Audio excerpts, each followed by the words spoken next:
Getting some updates on broadcast now. We're learning that the nuclear watchdog International Atomic Energy Agency Director General Grossi has in fact vetted this entire situation in Iran, and he said to the United Nations Security Council, and I'm quoting, the nuclear non-proliferation regime that has underpinned international security for more than half a century is on the line now. The dramatic events in Iran have become even more serious with last night's bombardments and the potential widening of the conflict.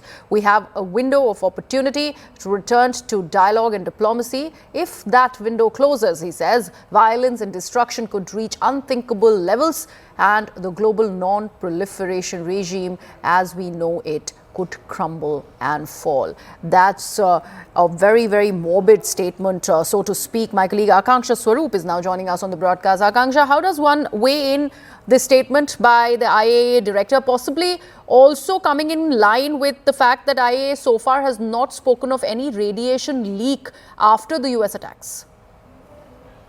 On Friday, before the latest bombings, the Director General Rafael Grossi had said that radioactive release could endanger the public in Iran, and ever since they have been monitoring the situation they have.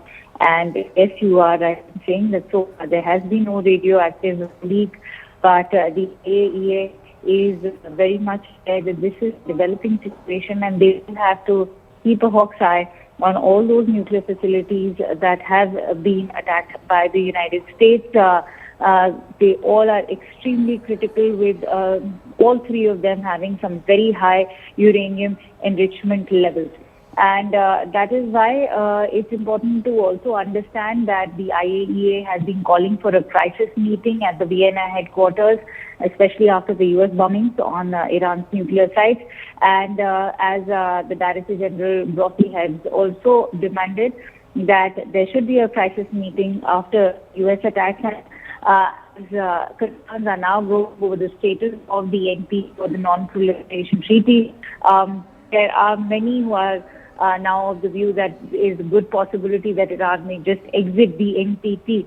And so perhaps the idea behind having these strikes for the United States was also to exercise greater pressure on Iran. And as the Director General of IAEA has also said, that it is perhaps time that talks and happen, and that should be now a channel open for dialogue and diplomacy. Of course, it has maintained what the United States has done has actually meant crossing the red line, and that currently there is no scope for any dialogue, diplomacy.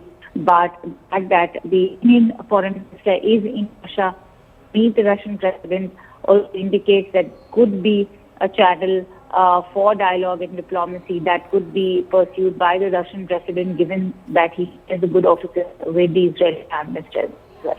Right, and and this is also in line, Akanksha, with the US's response, because when after that US President Donald Trump's address, there was another statement that came in from the White House which suggested that these attacks were non-escalatory in nature and we are ready for a dialogue now with Iran.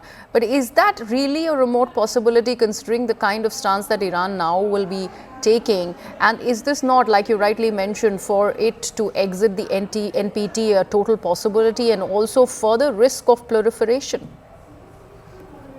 The fact of the matter remains that Iran is not talking from a position of strength. Look at their allies. They have been deeply weakened, whether it is the Houthis, the Hamas, or the Hezbollah.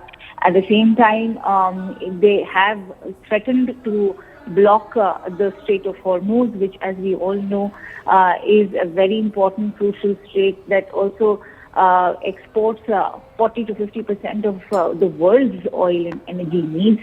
At the same time, it is also responsible for gasoline into Iran itself. So it would be a counterproductive move if Iran goes ahead and creates a blockade in the Strait of Hormuz, which will also lead to the world looking towards diversification for their own energy needs.